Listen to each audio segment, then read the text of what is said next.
umva M23 Uwiteka yakuntumyeho, Uwiteka yakuntumyeho. Iki gihugu cya Kongo birashoboka ko gifite intara 25 cyangwa se intara 30, ariko mu by'ukuri Uwiteka abahayeho imishumi ya kimwe cya gatatu. Laveme tutejezeveme, abahaye kimwe cya gatatu cy'icyo gihugu cya Kongo kugira ngo mugituremo, kandi mugituremo n'imiryango yanyu yose, kubera ko Uwiteka ariko yabyishimiye. M23 hanyuma nitahire, Imana yatugirire neza. Wankunda utankunda, icyo nzi cyo nuko Imana ishaka ko nkora umurimo wayo hakiri kumanywa. Hanyuma umugabo witwa Tise nawe yampaye intashyo, kuko mu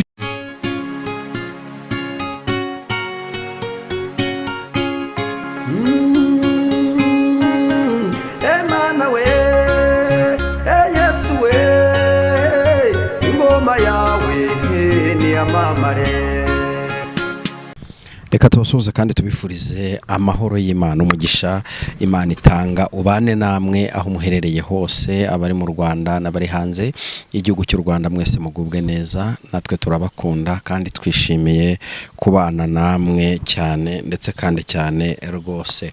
Uyu munsi twongeye kugira umugisha wo kubana n'umukozi w'Imana Alexandre. Reka tugusuhuze. Uraho neza? Muraho. Yesu ashimwe. Yesu nahimbaza. Yego. Amakuru? Muraho neza. Amakuru ni meza, turaho turashima Imana nta kibazo.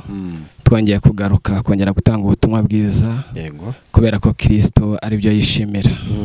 Yego. Urakoze cyane. Kristo nibyo yishimira.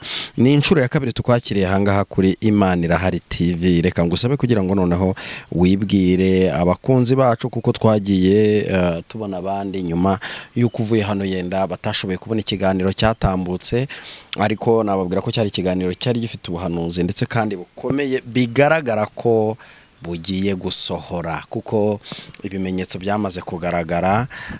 Ni nayo mpamvu twongeye kwifuza kubana nawe. Reka ngusebe kugira ngo wongere ubibwire.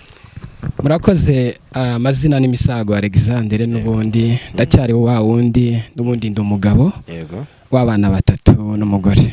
Uri umugabo w'umugore n'abana 3. Yego. Urakoze cyane Alexandre, umukozi w'Imana guturuka mu majyepfo. Majyepfo mumeze mute? Mu majyepfo turaho turashima Imana nta kibazo. Turashima Imana kandi turacyakunze kwegera Imana kugira ngo twumve amabanga y'Imana kandi n'ukuntu iri gushaka abantu bayo. Yego. Mbere yuko dutangira, ntabwo twifuza kujya tubaza abantu byinshi, ahubwo turagusaba kugira ngo usenge Imana. Numara gusenga Imana, ubundi dutangire ikiganiro cyacu. Mana, turagushimiye kandi tugushimiye ko waturinze twebwe twese. Tukimara kugushimira rero, turagusabye kugira ngo uzubane natwe, imbaraga n'amavuta bitubeho, amaraso ya Kristo atugaragareho, ukomeze kutweza no kudutunganya, kandi Uwiteka Imana yacu uzubane natwe muri kano ka mwanya, ubane n'ubwoko bwawe bwose waremye kugira ngo kino kiganiro kibashe kubageraho neza. Urakoze rero, turatuje ntutuze, ariko nyemera nkubera umugende kugira ngo ubashe kunyuzamwa amazi agere ku mitima y'ubwoko bwawe, kugira ngo bongere bubakwe kandi bongere bamere neza kandi bongere bakugandukire. Natwe dusenze twizeye izina rya Yesu, amen. Urakoze cyane. Nyuma yo kudushyira imbere y'Imana, reka tukwakire utugezeho message Imana yaguhaye kugeza ku bantu bawe. Murakoze cyane. Mbanje kubasuhuza mwese aba batwitegereza n'abatureba Imana Irahari TV. Hanyuma mbanje gushima Imana ko yabanye natwe ikaturinda, tukaba twongeye kugera hano amahoro. Imana nishimwe kandi himbazwe. Mu bibaho byose dukwiriye gukomeza gushima Imana uko byagenda kose. Rero turayishimiye ko yabanye natwe ikabana n'abantu bose, tukaba turi guhumeka umwuka bazima. Imana nishimwe. Uyu munsi nabazaniye ijambo rivuga mu butumwa bw'isoko bwanditswe na Mariko, igice cyaho ni igice cya 8 ku murongo waho wa 22. Turasoma tugeze ku murongo waho wa 25. Reka dusome. Yesu ahumura impumyi. Bagera Betsayida, bamuzanira impumyi, baramwinginga ngo ayikoreho. ayifata ukuboko ayisohokana mu kirorero, acira amacandwe mu maso yayo, ayirambikaho ibiganza, arayibaza ati hari icyo ureba? Irararama iramusubiza iti ndareba abantu ariko barasa n'ibiti bigenda. Arongera ayishyira ibiganza ku maso, iratumbira irakira, isigara ireba byose neza. Imana iduhana umugisha. Ayo niyo magambo uyu munsi nabazaniye guhera mu kwezi kwa 12. Aya magambo ubwo namaraga gutanga ikiganiro nibwo aya magambo yagarutse, aragaruka, hanyuma numva nkwiriye kuyageza h'ubwoko bw'Imana. Abantu bose baremwe ni abantu Imana ikunda. Hanyuma tumaze gusoma amagambo meza uburyo ki abaturage cyangwa se iki gihugu bafashe umuntu, barangije gufata umuntu bamushyira Yesu ngo amukize, yari impumyi. Ariko muri ako kamwanya Yesu akimara kumubona, arangije ngo aramufata, aramusohokana, aramujyana, arangije ngo amucira mu maso, arangije aramuhumura. Arangije kumuhumura aramubaza ati mbese hari ikintu ureba? Arangije impumyi iratumbira irareba, muri uko kureba kwayo iritegereza, ngibona ngo abantu bagenda ariko ngo barasa n'ibiti bigenda. Yesu Kristo arangije arongera amukozaho ibiganza, arongera aragerageza, arongera aramukiza, amurambikaho ibiganza ku maso ngo isigara ireba neza, yitegereza neza, isigara ireba neza. Uyu munsi wa none nakuzaniye ijambo rivuga ngo ukwiriye kongera. Mu byo ubona ugerageza gukora ukabona bitagenda neza, ukwiriye kongera ugakora. Lave me tutejeze veme, ukwiriye kongera ugakora, ukwiriye kongera ukabigerageza. Mu by'ukuri Yesu Kristo ngarangije ngamurambikaho ibiganza, amurambitseho ibiganza, aramaze ngo mbese urareba? Arangije ngo aritegereza, ngabona abantu bari kugenda ariko ngo barasa n'ibiti bigenda, bivuga ngo ntabwo ari kureba neza. Ariko ngo Yesu ngarongera amurambikaho ibiganza, yongeye kumurambikaho ibiganza ngasigara areba neza. Uyu munsi wa none nakuzaniye ijambo rivuga ngo ibyo ubona wagerageje gukora ukabona bitagenda, ugatsindwa, ukwiriye kongera ugakora, ukongera umunsi umwe uzatsinda. Imana yatugirire neza. Hari umutipe umwe wankundaga, wari warakoze ikizamini, ni urugero rumwe mgiye kubaha ariko ntabwo ndi bumuvuga izina. Ni umutipe umwe wankundaga, iyo yazaga ngo mufashe akantu gato cyane yampaga amafaranga, akampa na bombo, akampa n'akandi kantu kamwe ntavuga. Hanyuma narangiza nkamukorera ibintu yashakaga, narangiza kubikora, hanyuma akagenda yishimye. Uyu mutipe umwe nubaha, usibye ko hashize imyaka 20 ntaheruka kumubona, nigira namubona rimwe, ndumva hashize nk'imyaka nka 16. Muri iyo myaka 3 naramubonye ariko ntinya kumwegera, nanga kumwegera bitewe n'uburyo cyari ameze.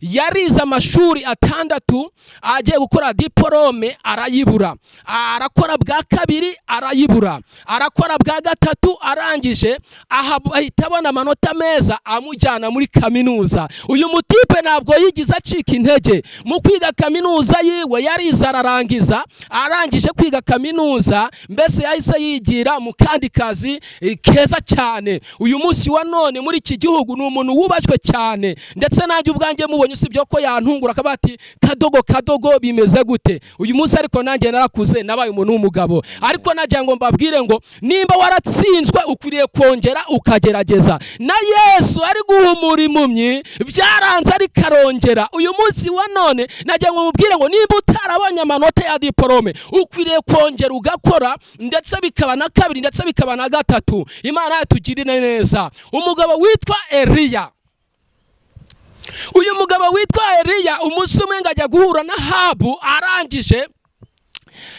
aramubwira ati ndashaka uteranya abahanuzi ba Bayare, numara kubateranya hanyuma icyo ndibuze kukubwira ndakikubwira nyuma, kandi uzane n'amapfizi angahe, uzane n'amapfizi 2, ariko mu by'ukuri ntabwo ari ryo jambo ngendereye cyane, ahubwo ndashaka kugenderera ijambo rivuga ngo none arangije ngo azamuka umusozi wa Karumeli, hanyuma akimara kuzamuka ngo yicara kuri uwo musozi, yicaye umutwe wiwe ureba mu maguru, arangije abwira umugaragu we, aramubwira ati genda undebere ku nyanja uko bimeze. Uyu mugabo arangije ageze ku nyanja ngo yitegereje inyanja, aragaruka abwira shebuja ngo nta kintu mbonye, arangije aramubwira ngo ntubigire rimwe ahubwo bigire 7. Wowe wakoze rimwe uratsindwa, wowe wakoze 2 uratsindwa, wakoze 3 uratsindwa, ariko urananiwe. Ntabwo ukwiriye kugira gute, ntabwo ukwiriye gukora rimwe ngo wumve kunaniwe cyane, ahubwo ukwiriye kongera. Uyu munsi wa none hari icyagutsinze, ariko ukwiriye kongera. Washaka nawe ukabigira kangahe, ukabigira 7. Imana yatugirire neza, kandi Imana yo mu ijuru idufashe. Umunsi umwe Yesu Kristo ngarangije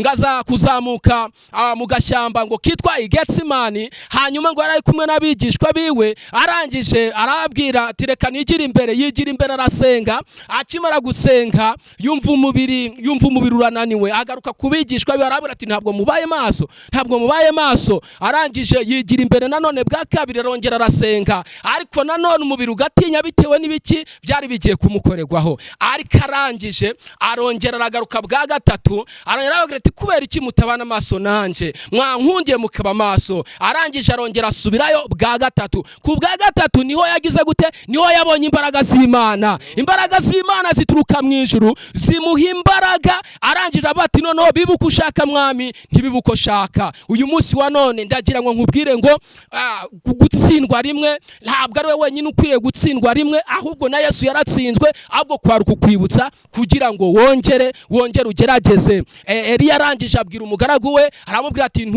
ntugerageze rimwe gusa, ahubwo genda inshuro 7. Ku bwa 7 arangije avayo aragaruka, aramubwira ati mbonye agacu kangana n'ikiganza gaturuka mu nyanja, ariko karangana n'ikiganza. Arangije aramubwira ati rero ihute ubwire Ahabu yicare ku igare ryo, yihute kuya imvura itaza kumunyagira, kuko hagiye kugwa imvura iteye ubwoba, ariko nyaruka umubwire yihute cyane. Imana yatugirire neza. Mwene data waratsinzwe, wakoreye perime 1 uratsindwa, ukorera perime 2 uratsindwa, ukorera perime bwa 3 uratsindwa. Umunsi umwe nagiye mu kizamini naritsinzwe inshuro zigeze kuri 2, hanyuma ku bwa 3 mpura n'umwe arangije wari ukoze inshuro 7, arambwira ngo uyu munsi ni umunsi wa 8 nibwo mbonye perime, kandi ubwanjye ntuye mu mujyi wa Kigali, mfite imodoka yanjye bwite, ariko uyu ni umunsi wa 8 nkoze, ariko uyu munsi ndayitahanye. Uyu munsi mwene data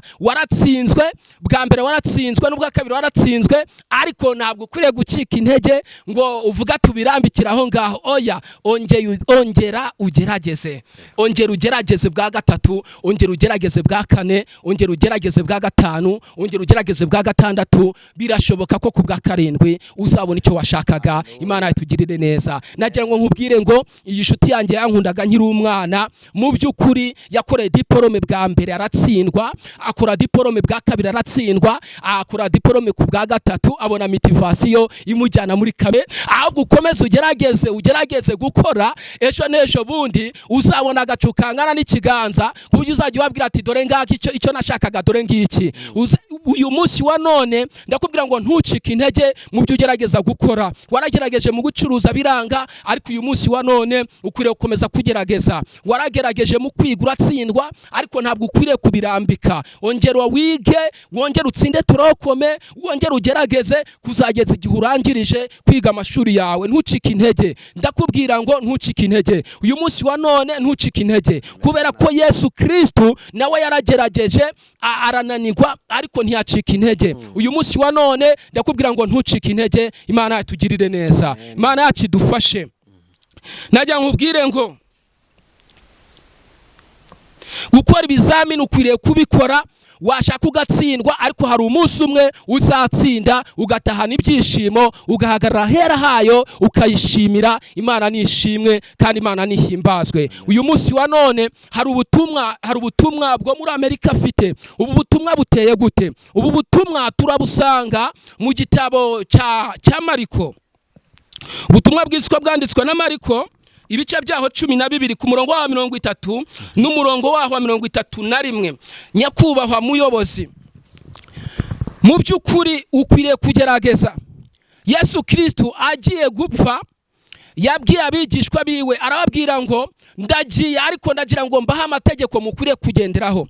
Itegeko rya mbere ryavugaga iki? Itegeko rya mbere ryavugaga yuko ukwiriye gukundisha Uwiteka n'umutima wawe wose, hanyuma ukizera Kristo, ukizera Imana, ntuyibangikanye, ahubwo ukayisenga mu bintu byose ugerageza gukora, imigambi yawe yose ukayiharira Uwiteka. Iryo ni ryo tegeko rya mbere Yesu Kristo yasigiye abigishwa kugira ngo natwe rizatugereho. Ariko uyu munsi wa none, nyakubahwa perezida wa Amerika, uyu munsi wa none iri tegeko nurigenderamo, ubwo ruswa uzaruseraho kandi bizagenda neza. Ariko nutarigenderaho, nagira ngo nkubwire ngo ntabwo uzaruseraho ubwo ruswa rwose. Hanyuma irindi tegeko rya kabiri, ukunde mugenzi wawe nk'uko wikunda. Mugenzi wawe iyo ashonje uramugaburira. Mugenzi wawe iyo yambaye ubusa uramwambika. Mugenzi wawe iyo yabuze amakayi urayamuha. Mugenzi wawe yabuze minerevare uyifite urayimuha.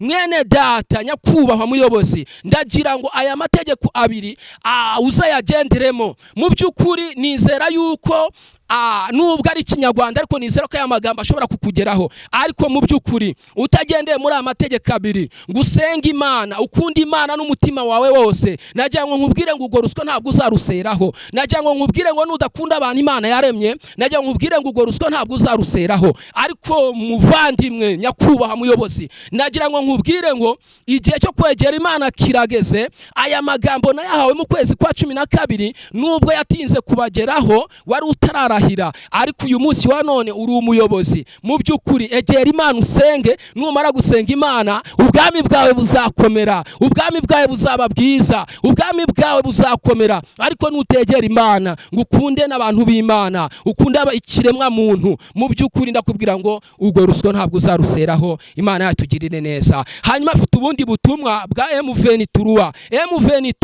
Imana ye baba we, reka duhanure mu izina rya Yesu.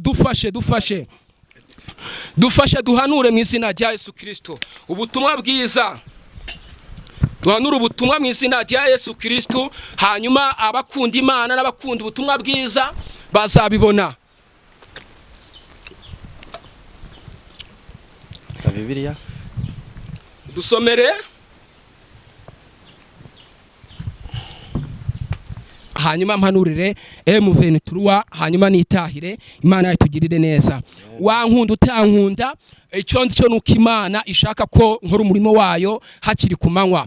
Hanyuma umugabo witwa Tise nawe yampaye intashyo, kuko mu by'ukuri narongeye ndamusura, kuko ijambo riravuga ngo twongere. Ukwiriye kongera ugasura abantu, ukwiriye kongera ugasura abantu bo muri gereza, ukwiriye gusura abantu bo kwa muganga, ukongera ukabasengera. Abantu bakeneye amasengesho. Hanyuma Tise nawe yampaye intashyo, arambwira ngo mbasuhuze, hanyuma nimara kubasuhuza mbaye intashyo. Umurimo w'Imana hakiri ku manywa, turimo turakora umurimo w'Imana tugihumeka umwuka bazima, tutarahura n'ibibazo, tutarahura n'intambara zitandukanye z'ubu buzima. Mu by'ukuri uyu munsi wa none Tisi yaracyahanura nka kera, ariko mu by'ukuri ari kugendera mu kagare, ntabwo ari kubona uburyo ki yatambuka ngo agere mu rusengero yongera ahanure. Ariko iyo umusuye arahanura. Imbaraga yari afite kera zariyongera, ahubwo ikibazo nuko ari kugendera mu kagare. Ariko Imana yatugirire neza, n'akagare azakavamo. Imana yatugirire neza. Reka dusome Abami ba mbere, soma parodo 11 turebe. Abami ba mbere igice cya 11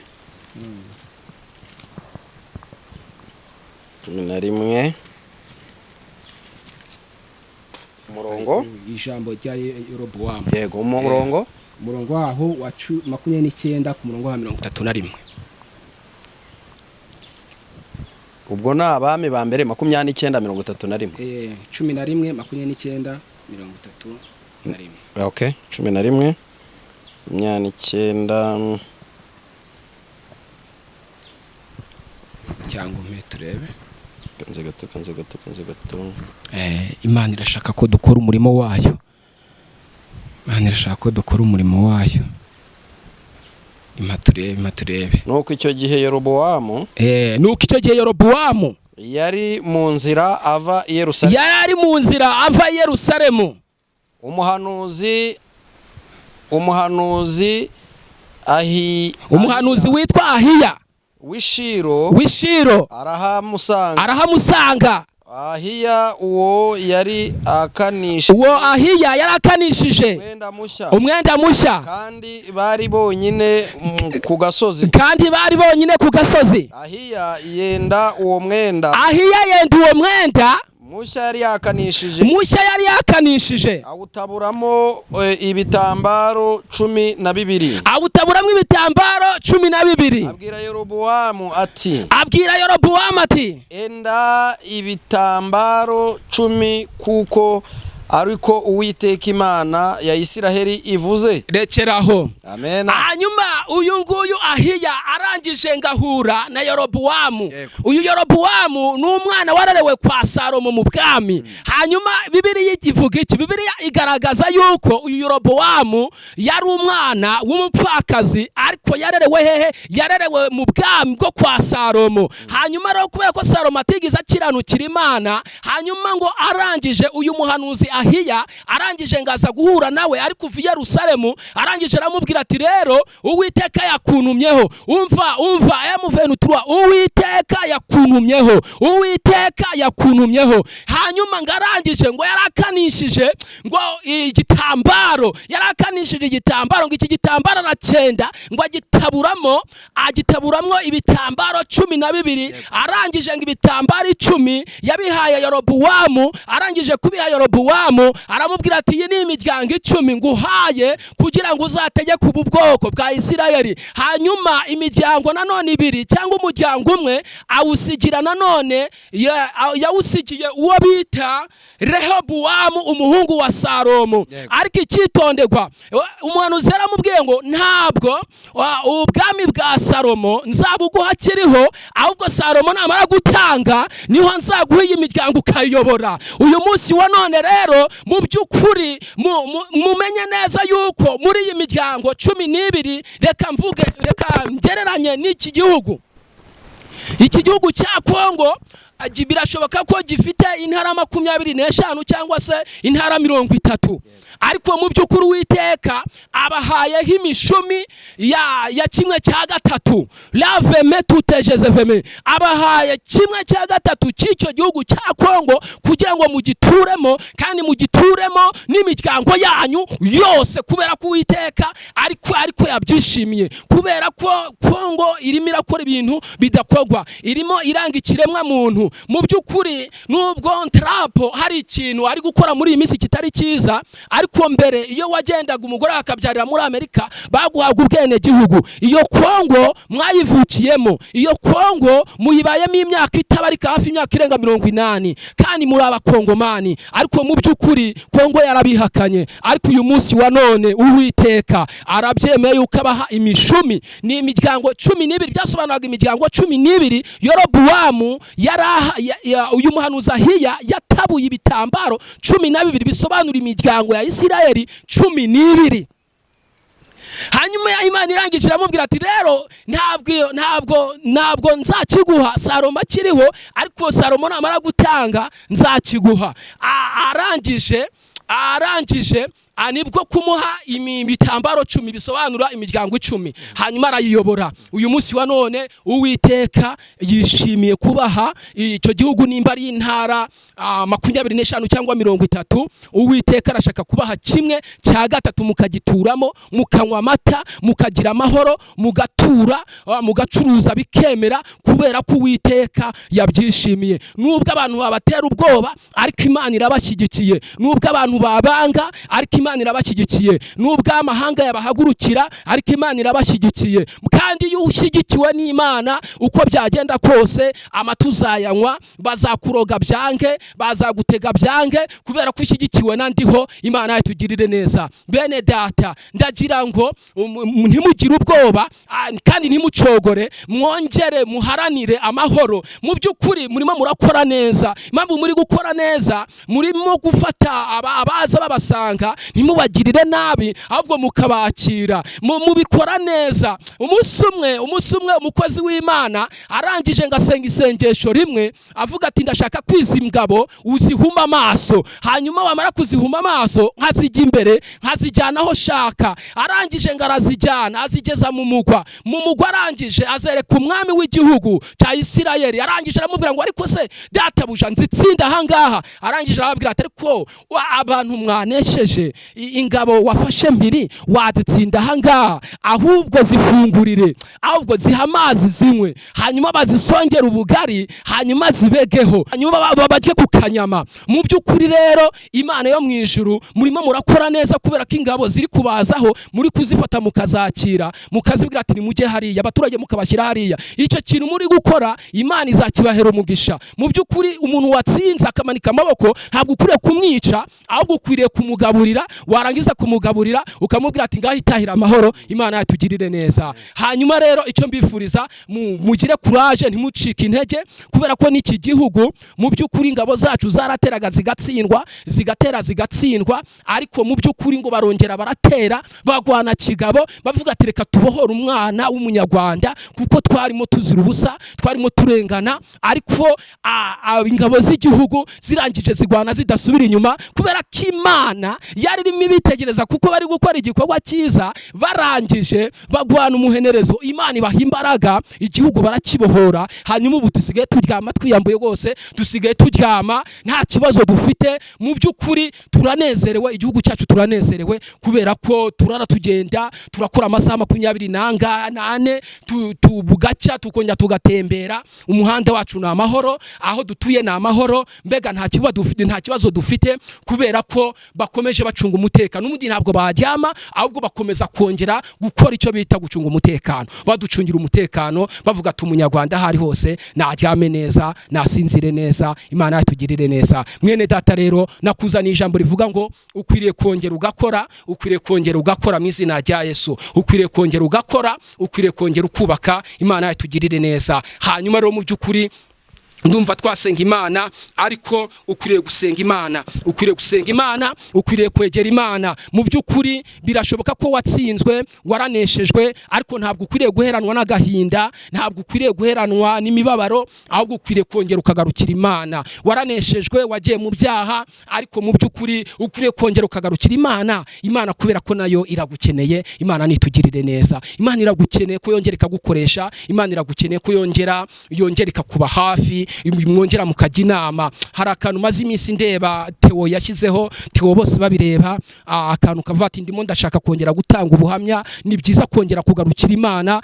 ni byiza kongera ukihana. Ariko ejo bundi hari uwamya ambwira ngo umudamu waragwaye, ariko mu by'ukuri nubwo agwaye, indwara agwaye ntabwo ari yo kumwica, ahubwo hari igihe umuntu ahura n'ikigeragezo kugira ngo ibyo yakoreye byose bimushiraho, kugira ngo yongere atangire bushyashya. Ariko uyu munsi wa none Imana igushyigikire, umudamu wawe akire mu izina rya Yesu. Ariko mu by'ukuri ongera ugarukira Imana. Wavuze Imana, waririmbiye Imana, watambiye Imana, ongera ugarukira Imana, wongera usenga Imana. Lave me tutejezeveme, ongera ugarukira Imana. Te wongera ugarukira Imana, wongera utanga ubuhamya, wongera usenga Imana. Imana izongere kukugirire neza. Lave me tutejezeveme. Imana irashaka ko wongera ugaruka, ukagaruka mu nzu yayo. Imana irashaka ko wongera ugaruka, ukongera ugaca bugufi, ukongera ugatanga ubuhamya, ukongera ukagenda bundi bushyashya. Imana irashaka ko wongera ukihana, hanyuma mukongera mugatangira na bundi bushya. Birashoboka ko ingwara agwaye atari yo kumwica, ahubwo ari yo kugira ngo yongere igukureho ibintu byose yari yaraguhaye. Ariko Imana nigushyigikire, igukiriza umudamu. Imana yatugirire neza.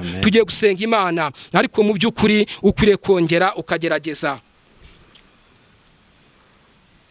mwongere musenge, mwongere mwegere Imana, twongere twegere Imana, ntimukuke umutima w'ibyo muri kumva. Imana iratugose, Imana izadutabara kandi Imana izaturengera muri byose. Mu by'ukuri nongere mbaho icyizere, igihugu cyacu kirarinzwe kandi ntabwo kirinzwe n'amaboko y'abana b'abantu, ahubwo imbaraga z'Imana nizo zifasha iki gihugu kugira ngo igihugu cyacu gikomeze kigira umutekano. Ngaho rero mu by'ukuri nongere mbabwire ngo ukwiriye gukanguka, wari warasinziriye ariko ukwiriye gukanguka. Hanyuma nongera kwibuka ririya ijambo Tise yampaye riri mu butumwa bwiza bwa Yohani ibice byaho bya 9 ku murongo wa 4 ngo nkwiriye gukora umurimo w'uwantumye hakiri kumanywa. Bene data rero reka dusenga Imana, ariko mu by'ukuri birashoboka ko washatse perime ntuyibone, birashoboka ko washatse provisoire ntuyibone, ariko ntabwo ukwiriye gucika intege. Ahubwo Imana yari yambwiye ngo wongere ukore, kuko na Yesu Kristo yagerageje bwa mbere guhumura impumyi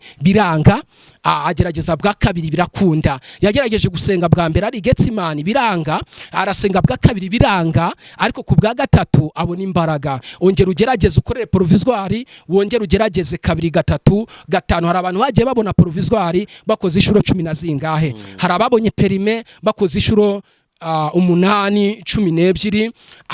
Rero hari n'ababonye za diplome bongeye gukora bwa kabiri. Uyu munsi wa none rero ongera wegera Imana, usenge, ugerageze no gukora ibizamini. Reka dusenge Imana. Imana idushyigikire muri byose, kandi Imana yongere ikwibutse imirimo utajya gukora uyikore. Ukwiriye kongera ukibuka ko ukwiriye gukiranukira Imana, ahubwo ugatanga imisanzu kugira ngo isengero zongere zivugururwe, zongere zibona amarange, zongere zibona amabati meza, kugira ngo mwongere musengera ahantu heza. Imana yacu nitugirire neza, kandi Uwiteka Imana ije gukora imirimo n'ibitangaza. Raveme muri iki gihugu cy'u Rwanda, Imana ije gukora imirimo n'ibitangaza muri iki gihugu cyacu. Nongere mbabwire, Uwiteka arahagurutse. Uwiteka arahagurutse, aje gukora imirimo n'ibitangaza muri iki gihugu cyacu. Muri iki gihugu cyacu Uwiteka aje gutanga umugisha, kandi nongere mbwira abanyamasengesho banambe ku Uwiteka, kubera ko bagiye gukoreshwa. Uwiteka akeneye abanyamasengesho basengera mu kuri no mu mwuka. Uwiteka akeneye abanyamasengesho bavugisha ukuri. Uwiteka akeneye abanyamasengesho akenera kumuri hanyuma akababona. Uwiteka agiye gukoresha abanyamasengesho, Uwiteka agiye gukoresha abakozi ku murimo. Abafite ubwoba ntabwo azabakoresha, ahubwo Uwiteka agiye kubaha imbaraga z'uburyo bwose kugira ngo mukore umurimo wayo. Hanyuma ibyataka abantu byo biraje, ntabwo bisubira inyuma. Ibyataka abantu biraje, ariko abanyamasengesho muhaguruke, mwongere musenge nk'uko Yesu yongeye akarambika ibiganza ku murwayi agasigara areba neza. Namwe nimwongere musenge, mwongere muhaguruke, mwinginge Imana muyinginge. Raveme tutejezefeme, Imana ibaha imbaraga, kubera ko mugiye gukora umurimo wayo byanga byakunda. Mugiye gukora umurimo wayo, mugiye gukora umurimo wayo. Umva babwire bahanurira ukuri, bahanuzi muvugisha ukuri. Mugiye kongera gukenerwa, nongere mbabwire ngo mugiye kongera gukenerwa, nongere mbabwire ngo mugiye kongera gukenerwa.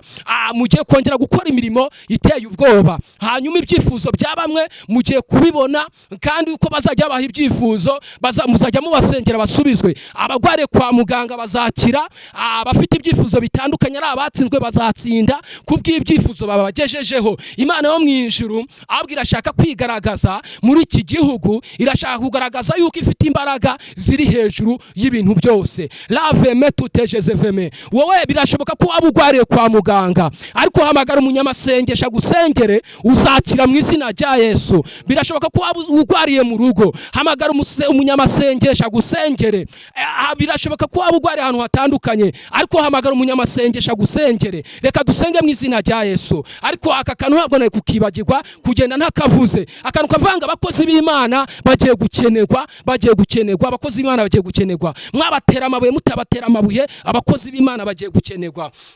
abavugisha ukuri bagiye gukenerwa, abahanura bigasohora bagiye gukenerwa. Ariko bene data nimwinginga Imana ibakore ku maso, nimwinginga Imana ibaha imbaraga, nimwinginga Imana ibe mu ruhande rwanyu, kubera ko abahanuzi mugiye gukenerwa, abanyamasengesho mugiye gukenerwa, kubera ko hari ibintu bigiye kwataka abantu. Ibintu nibiba bimeze nk'imyuka mibi, ariko Imana yo mw'ijuru izabarengera kandi muzagenda musubizwa gake gakeya. Birashoboka ko watsinzwe mu bintu bitandukanye, ariko uyu munsi wa none nari nkuzaniye ijambo rivuga ngo ukwiriye kongera, ntucike intege. Mu by'ukuri ntiducike intege gukorera Imana, ntiducike intege kuvuga Imana, ntiducike intege mu gusenga, ntiducike intege mu gufasha, ntiducike kubaka inzu z'Imana, ntiducike intege ku musanzu, ntiducike intege ku bintu byose bitandukanye. Icyo ubona cyiza cyose ugikore ni ku Uwiteka avuga. Imana yatugirire neza. Mwami Yesu, turagushimiye, tugushimiye kugira neza kwawe, tugushimiye kubana natwe, tugushimiye kuba waturinze ukaba utuyeje amasaha tugihumeka umwuka bazima. Ijambo ryawe rigeze ku bwoko bwawe, abantu bazumva rino jambo ndagusabye kugira ngo uzabahe gutsinda. Kandi Uwiteka Imana yacu, uko wagerageje nawe guhumura impumyi bikanga, Yesu Kristo ndagira ngo utere imbaraga abantu bawe, kandi ubafashe muri byose, kandi ubagotesha imbaraga zawe. Igihugu cyacu nugiha amahoro, ugiye n'umutekano. Urakoze Kristo Mesiya. M23 nayo nuyishyigikire, Amerika nayo nuyishyigikire, kandi Uwiteka Imana yacu ubereke icyiza gikiza. Kandi nyakubahwa Imana umukore ku maso ura mu perezida wa Amerika, umukore ku maso kugira ngo akugandukire kandi yubahe n'Imana. Urakoze Kristo. Kigikira abanyarwanda, kigikira abantu batandukanye, kigikira ubwoko bwawe, kigikira abari mu mahanga, kigikira impande zose. Uwiteka Imana yacu tanga imbaraga mu buryo bwose, natwe dusende twizeye izina rya Yesu. Amen. Urakoze cyane ku butumwa bwiza, ku buhanuzi bukomeye cyane utambukije. Umuntu yakwifuza kuvugana nawe cyangwa se gusengana nawe cyangwa kukubaza ibindi bisobanuro, nyemerera utambutse nimero yawe ya telefone. 0725 62 09 25. Misago Alexandre. Shalom. Murakoze Imana y'umugisha.